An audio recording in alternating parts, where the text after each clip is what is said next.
오늘 제가 설교를 통해서 나누고 싶은 것은요, 낭비는 안 좋은 것이지만 오늘 제가 여러분들에게 함께 낭비합시다, 그렇게 설교를 하려고 사실 오늘 설교를 준비했어요. 예. 아니 목사님, 무슨 낭비가 좋은 것도 아닌데 낭비하세요 이렇게 설교를 하려고 하십니까? 제가 오늘 설교의 결론은 낭비하자가 오늘 설교의 결론이거든요. 근데 오늘 낭비를 한번 좀 생각해 보면 좋겠다라는 생각이 들었어요. 우리가 하나님을 알지 못하는 어떤 사람에게는 이것이 낭비가 되어질 수 있지만, 하나님 안에 살아가는 사람들에게는 낭비가 아니라 합리적인 소비도 되어질 수 있겠다라는 생각이 들었어요. 또 세상 사람들이 합리적 소비라고 생각하는 것이 우리 그리스도인들에게는 낭비라고 생각되어질 수도 있겠다라는 마음이 들었습니다. 예를 들어 봅시다. 이런 것입니다. 오늘 저와 여러분 함께 예배 자리에 나오셨어요, 그죠? 이 시간이 사실은 일주일 중에 가장 좋은 시간일 것입니다. 한 주 동안 열심히 일하고 피곤하고 지쳐서 좀 이렇게 푹 잠도 자고 쉬고 그러고 싶은 시간이잖아요. 특별히 또 가족들과 1박 2일 여행 갔다 오면 얼마나 좋나요? 그러나 그 시간을, 그 금쪽 같은 시간을 쪼개어서 하나님 앞에 드리는 예배를 드리는 것, 세상 사람들이 봤을 때는 저 사람들 참 어리석다, 시간 낭비한다, 이렇게 보여질 거예요. 그러나 우리에게는요, 이 시간이 낭비되어지는 시간이 아니라 너무너무 기쁘고, 또 우리가 이 우주의 통치자이시고 다스리시고 만왕의 왕 되신 그 하나님을 만나고 누리는 가장 복된 시간이 이 시간입니다. 그러기에 이 시간이 낭비의 시간이 아니라 합리적 소비의 시간이죠. 아니, 우리 인생 가운데 최고의 가치의 시간이 이 시간이 되어질 수가 있는 것이죠. 오늘 여러분 오시면서 아마 헌금을 준비하시고 주정 헌금도 드리시고 11조도 드리시고 헌금을 드리셨을 거예요. 세상 사람들이 봤을 때는 웃었을 거예요. 아니 뭐 이렇게 지금 먹고 살기도 힘든데 교회에 헌금까지 해, 낭비처럼 보여집니다. 그러나 우리를 사랑하신 하나님의 그 사랑의 어떠하심을 아는 사람들은 그것이 낭비가 아니죠.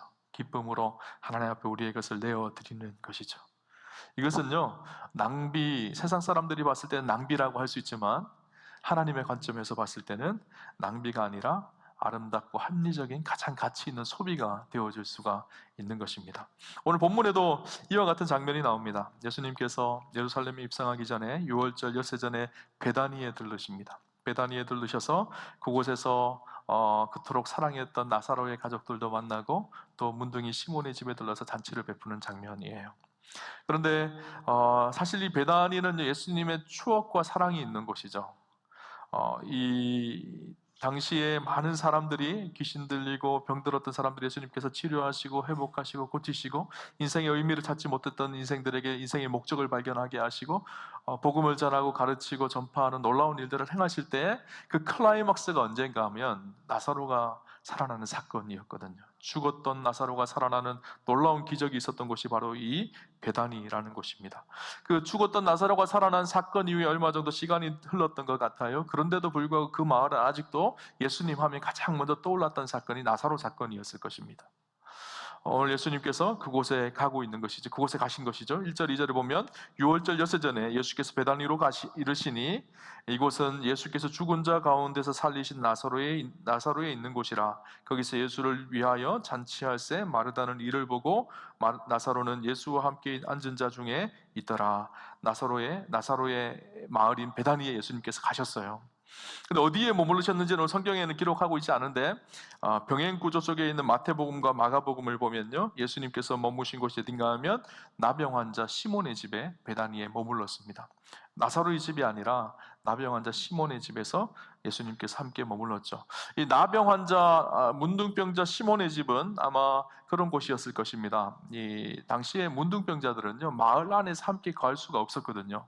그래서 마을 밖에 쫓겨나서 외롭게 살았던 그들이었었어요. 그런데 오늘 베다니에 있는 나병 환자 시몬의 집이라는 표현을 썼을 때는 이것이 그들이 쫓겨났다가 어떤 일에 의해서인지 다시 마을 안으로 들어와서 살았다라는 것이죠. 그 말은 문둥병이 치료되어졌다라는 말이에요. 학자들이 이야기하기를 이 나병 환자 시몬의 집은 원래 문둥병이 걸렸던 사람이었었는데 예수님을 만나고 그의 인생 가운데 문둥병이 치료되어지고 회복되어져서 다시 은혜를 입은 그 사람이라는 거예요. 그래서 그 사람 집에 예수님께서 초청을 받아서 들어가신 것입니다. 베다니 마을에 도착하시고 시몬의 집에 가시니까 제자들도 그곳에 있었고 또 마르다, 나사로, 많은 사람들이 모여서 거기서 함께 축하하며 기뻐하며 마치 명절처럼 잔치를 베풀고 있었던 그런 상황이었던 것 같아요. 그런 상황 속에 마리아가 향유 옥합에 항아리를 들고 나오는 거예요. 그리고 조용히 그 값비싼 나드 향유를 깨뜨려서 예수님의 팔에 붓습니다. 성경에 보니까 그 나드 향유가 300데나리온이나 된다라고 그렇게 기록을 하고 있어요. 300데나리온의 금액이 어느 정도인가 하면 1데나리온이 하루 품삯이거든요, 한 사람이. 그러면 300데나리온이면 며칠일까요? 1년 품삯이겠죠. 한 사람이 1년 연봉 정도 되는 금액이에요. 지금으로 따지면 최소한 3천만 원 이상 정도에 되는 금액이겠죠. 그 여인이 자기가 아끼고 지금까지 잘 모아왔던 이 나드 향유를 예수님의 발에 붓고 자기 머리털로 예수님의 발을 씻기 시작합니다. 여러분, 이 일은요, 일상적인 일이 아닙니다. 아주 특별하고 아주 귀하고 희귀한 일이 일어난 거예요. 값비싼 나드 향유를 예수님의 발에 붓고 자기 머리털로 예수님의 발을 씻는 일, 이상한 일이었죠. 그 나병 환자 시몬의 집에 이 나드 향유의 냄새로 아름다운 향으로 가득 차 있었을 것입니다. 예수님은 이 일을 굉장히 칭찬하시고 기뻐하십니다. 성경을 보니까 마태복음 26장 13절에 보니까 이렇게 기록합니다. 내가 진실로 너희에게 이르노니 온 천하에 어디서든지 이 복음이 전파되는 곳에서는 이 여자가 행한 일도 말하여 그를 기억하리라 하시니라. 복음이 전해지는 곳마다 이 여인이 행했던 이 일이 다 기억되어지고 전해질 것이다 라고 그렇게 칭찬하셨어요. 칭찬하셨던 이유가 무엇일까요? 예수님이 이제 곧 십자가의 길에 들어서게 되시거든요. 죽음의 길을 걸어가시는 그 십자가 앞에서 마지막 예수님을 가장 환대해주는 사건이 바로 이 사건이었던 거예요. 예수님의 십자가의 죽으심을 준비하고 예수님이 가는 그 길에 마지막 자기의 모든 것을 쏟아놓고 주님을 진심으로 사랑했던 한 여인의 신앙 고백이 담겨진 것이 이 고백이었던 것이죠. 그래서 예수님께서 이 고백을 굉장히 기뻐하셨습니다. 향유 옥합으로 자기의 머리털로 예수님의 발을 씻기십니다. 그 발이 어떤 발일까요? 인생이 가장 슬프고 고통스러웠을 때, 오라버니 나사로가 죽었을 때 너무너무 슬픔을 가눌 수 없어서 엎드려서 그 발 앞에 무릎 꿇었던 그 발입니다.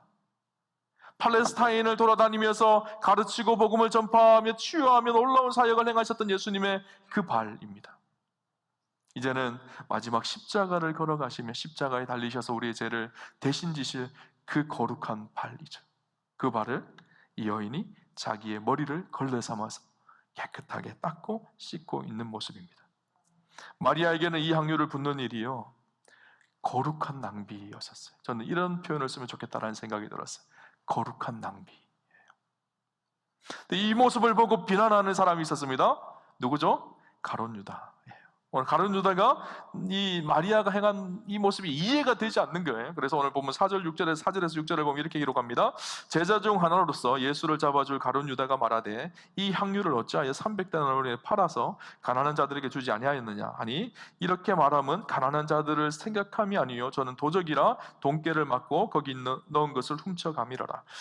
가룟 유다가 그렇게 생각한 거예요. 아니, 이 3천만 원, 그죠? 300데나리온이나 되는 이 엄청난 금액을 가난한 사람들을 도와주었으면 좋지 않겠느냐, 이렇게 이야기를 하고 있죠. 그래서 성경을 표준세 번역을 보니까 5절을 이렇게 기록합니다. 이 향유를 300데나리온에 팔아서 가난한 사람들에게 주지 않고 왜 이렇게 낭비하는가? 가룟 유다의 시선에서는 이것이 너무너무 낭비하는 것처럼 보여졌던 거예요. 또 그럴듯한 말로 비난을 합니다. 뭐라고 비난을 하죠? 가난한 사람들에게 주면 더 좋지 않습니까? 그렇게 비난을 하죠. 여러분, 우리가 하나님의 일들을 감당하고 때때로는 주님 나라와 영광을 위해서 헌금을 하거나 교회를 섬기거나 봉사를 하고 우리의 삶 속에서 이 향유옥합을 깨뜨릴 때가 있습니다. 그러면 주위의 사람들이 그것을 함께 축하해주고 기뻐해줘야 되는데 간혹 비난하는 사람들을 만날 때가 있죠. 정죄하고 비난을 합니다. 또 적당한 핑계를 댑니다.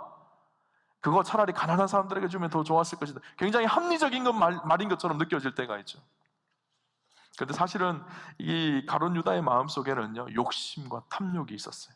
예수님은 그것을 정확하게 보고 계셨고 오늘 성경을 기록한 사도 요한도 그것을 정확하게 보고 있었습니다. 그래서 6절에 뭐라고 이야기하는가 하면, 가난한 자들을 생각함이 아니요 저는 도적이라 돈꾀를 맞고 거기 넣은 것을 훔쳐가미러라.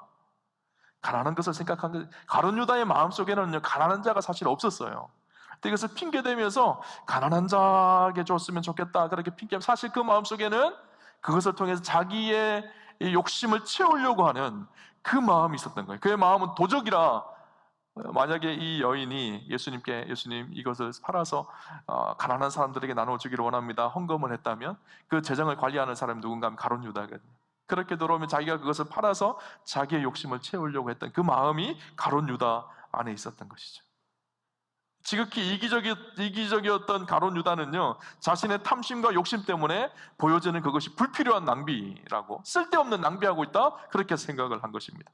근데 정말 중요한 것이 있어요. 사람들이 우리를 어떻게 보느냐가 아니라 우리 예수님이 우리를 어떻게 보느냐입니다. 예수님은 그것을 굉장히 기뻐하셨어요. 십자가를 지시기 전에 예수님이 십자가의 길을 예비하고 예수님을 향한 마지막 그 기쁨의 환대의 순간이 이 순간이었거든요. 예수님이 그것을 기쁘게 보셨습니다. 그런데 오늘 본문을 묵상하면서 그런 생각이 들었어요. 이 거룩한 낭비는 마리아가 향유옥합을 깨뜨렸던 이 향유옥합을 깨뜨리는 일들은 2000년 전에 성경에서만 기록되어진 것이 아니라 오늘 예수 믿는 우리의 삶 속에 날마다 매일매일 있어야 되는 사건이라는 사실이에요. 마리아라는 아주 특별한 여인에게만 있는 것이 아니라 예수 그리스도를 구주로 영접하고 그분의 은혜를 누리는 우리 모두에게는 날마다 마리아와 같은 거룩한 낭비가 일상 속에 있어야 된다는 것이죠. 여러분, 오늘 우리가 드려지는 예배가요, 사실은 거룩한 낭비입니다. 여러분이 드리는 헌금, 세상 사람들이 봤을 때는 부끄러운 어리석은 낭비이지만 우리는 하나님 앞에 드리는 거룩한 낭비입니다. 교회 봉사하고 섬기는 일, 세상 일도 바쁘고 세상 일도 많은데 내 시간을 쪼개서 교회를 섬기고 봉사하는 일, 세상 사람들이 봤을 때는 어리석은 낭비처럼 보이죠. 그러나 예수 믿는 우리에게는 거룩한 낭비인 거예요. 선교하는 일, 어리석은 일처럼 보입니다. 그러나 거룩한 낭비예요. 우리 일상이 그렇습니다. 우리가 하는 모든 섬김과 수고와 헌신이 세상 사람들이 봤을 때는 정말 어리석은 일 같아 보여요. 그러나 하나님 보시기에는 어리석은 일이 아니에요. 가장 합리적이고 가장 아름답게 소비하는 가장 가치 있는 소비가 되어져요. 그렇죠? 오늘 우리가 그렇게 합리적이고 하나님 보시기에 아름다운 거룩한 낭비를 할 수 있는 이유가 있습니다. 두 가지 이유가 있는데, 첫 번째 이유가 무엇인가 하면요, 인생의 절대적인 최고의 가치를 발견하였기 때문입니다. 여러분, 절대적이고 최고의 가치의 영적인 눈이 열려지기 시작하면 그 절대적인 가치를 얻기 위해서 기꺼이 내 것을 포기하고 희생할 수 있는 결단이 생기게 되어집니다. 마태복음 13장에 보면 하나님 나라에 대한 비유가 나옵니다. 가장 대표적인 하나님 나라 비유 한 가지가 무엇이죠? 한 농부가 밭에서 열심히 일을 하고 있었어요. 열심히 일을 땅을 파고 이렇게 하는데 그곳에 보물이 발견되어집니다. 보물을 얻기 위해서 어떻게 하죠? 그 밭을 사야 되잖아요. 그 밭을 사기 위해서 어떻게 했을까, 이 농부가? 자기가 가지고 있는 모든 것을 다 팔아버려요. 아마 자기 집도 팔아버렸을지도 모르겠습니다. 아니, 돈이 모자라니까 은행에 대출을 받았을지도 모르겠어요. 그렇지만 그 땅값이 이 농부가 갑자기 산다 그러니까 땅값을 더 높이 받았을지도 모르겠어요. 그래도 불구하고 그 땅을 사야 돼요, 말아야 돼요? 사야 되잖아요. 그곳에 보물이 있으니까. 세상 사람들, 그곳에 보물이 숨겨졌다라는 것을 모르는 사람들이 봤을 때는 이게 얼마나 어리석은 일이에요. 얼마나 바보 같은 낭비를 하고 있는 일이에요. 그러나 그 안에 진짜 보물이 있다라는 사실을 아는 사람은 하나도 아깝지 않은 거예요. 마땅히 우리의 것을 대가를 지불할 용기가 있는 것이죠. 그 보물을 얻기 위해서. 하나님 나라가 그렇다라는 거예요. 하나님 나라를 알고 하나님 나라를 발견한 사람은 그 하나님 나라를 얻기 위해서 기꺼이 자기의 것을 낭비할 수 있는 사람이라는 거예요. 그렇죠? 진리 대신 예수 그리스도가 그렇다라는 것입니다. 예수님을 만난 인생, 예수 그리스도의 진리를 발견한 사람, 인생 속에 예수 그리스도께서 주시는 구원의 능력과 은혜를 아는 사람, 그 사람은 그 진리의 가치 때문에 기꺼이 자기의 것을 소비하고 낭비할 수 있는 결단이 생기게 되어지죠. 사도 바울을 봅시다. 여러분, 사도 바울은요, 당시 바리새인 중에 바리새인이었습니다. 가말리엘 문화생이었죠. 로마 시민권을 가지고 있었던 사람입니다. 흠잡을 곳이 없는 최고의 엘리트가 사도 바울이었거든요. 근데 그가 인생 가운데 예수님을 만나요. 예수 믿는 사람들 핍박하러 다녔던 그의 인생에 예수님을 만나고 인생이 완전히 바뀌어져요. 그리고 나서 그가 가지고 있는 모든 것들을 다 배설물로 여깁니다. 이제는 주를 위해 살아가기 시작해. 그리스도를 위해서 기꺼이 고난도 당합니다. 기꺼이 순교의 자리까지 섭니다. 왜 그럴까요? 하나님 나라를 만났고 예수 그리스도를 만났기 때문이에요. 진짜 진리의 가치를 알았기 때문이에요. 그 진리의 가치를 알았기 때문에 기꺼이 즐거이 낭비할 수가 있었던 것이죠. 자기의 인생을. 여러분, 진짜 예수님을 만난 사람은요, 그 예수님을 위해서 기꺼이 자신의 삶을 낭비합니다. 아니, 낭비가 아니라 아름다운 소비를 하는 것이죠. 가치 있는 곳에 자기 인생을 쓰기 시작하는 것이죠. 또 한 가지는요, 하나님의 사랑과 은혜를 알게 되면 거룩한 낭비를 할 수가 있습니다. 사랑을 받은 사람이요, 사랑을 할 수 있거든요. 그 사랑이 무엇인지를 아는 사람이요, 기꺼이 주님을 사랑하며 내 것을 내어줄 수가 있는 거예요. 마리아와 가룟 유다의 차이점이 뭔지 아세요? 주신 은혜에 대한 감사와 감격의 차이입니다. 오늘 이 향유를 깨뜨린 곳이 어딘가 하면요, 나병 환자 시몬의 집입니다. 아까 나병 환자 시몬에 대한 이야기를 잠깐 나누었죠. 그는 나병 환자였었어요. 인생의 절망 속에 사망의 걸음을 걷고 있었던 불행한 인생이었습니다. 그러나 그의 인생 가운데 예수님을 만납니다. 인생의 놀라운 인생의 변화가 그의 인생 가운데 일어나게 되었지. 하나님의 은혜가 무엇인지를 알았던 인생이에요. 그러니까 기꺼이 주님을 자기 집에 환대하며 초청을 합니다. 마리아도 마찬가지입니다. 인생의 절망 속에 큰 고통 속에 있었던 마리아, 자기 오라버니가 죽어서 가장 큰 절망, 사망의 기운이 가정에 가득했던 그 가정이었었어요. 마리아는요, 7 귀신 들린 여인이었습니다. 원래 그랬던 절망스럽고 고통스럽게 있었던 그 여인이 예수님을 만나요.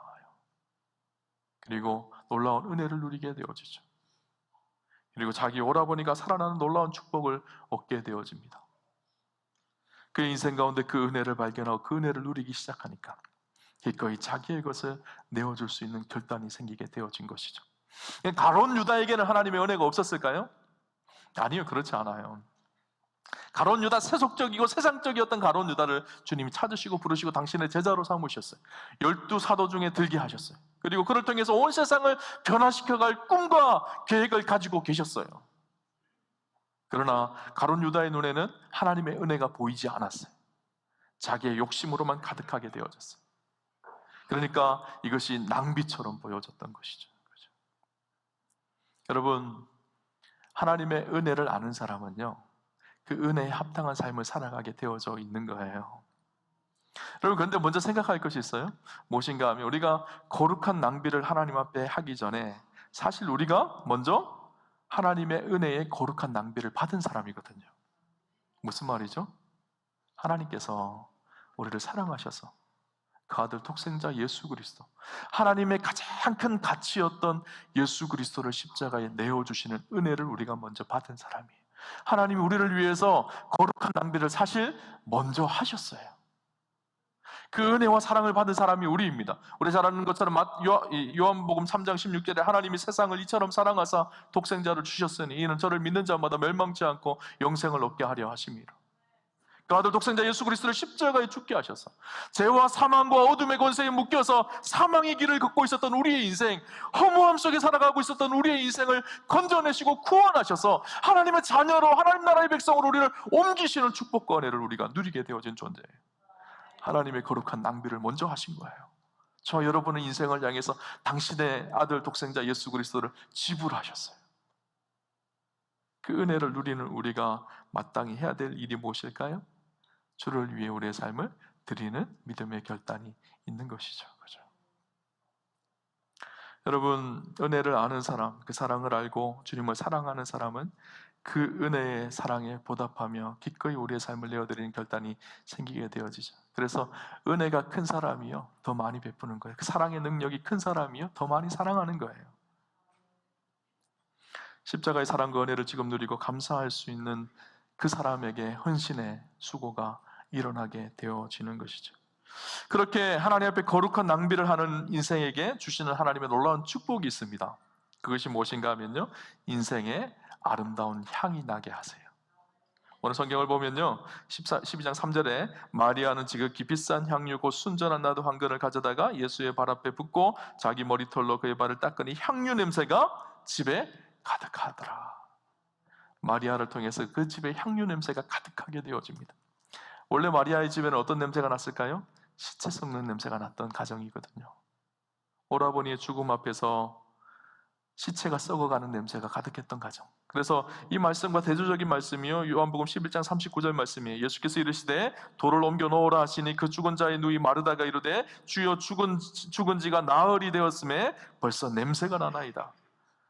시체 썩는 냄새가, 죽음의 냄새가 가득했던 그 가정에 마리아가 향유옥합을 깨뜨리고 자기의 희생을 드림으로 그 가정에 아름다운 향유의 냄새가 가득한 가정으로 하나님께서 그들의 가정을 바꾸셨죠. 예수님이 하시는 일이 그 일이세요. 죽음의 냄새에서 생명의 냄새로 바꾸시는 분이 주님이시죠. 그래서 하나는 고린도후서 2장 15절에 보면 이렇게 말씀합니다. 우리는 구원받은 자들에게나 망하는 자들에게나 하나님 앞에서 그리스도의 향기다. 우리가 그리스도의 향기가 되어졌어요.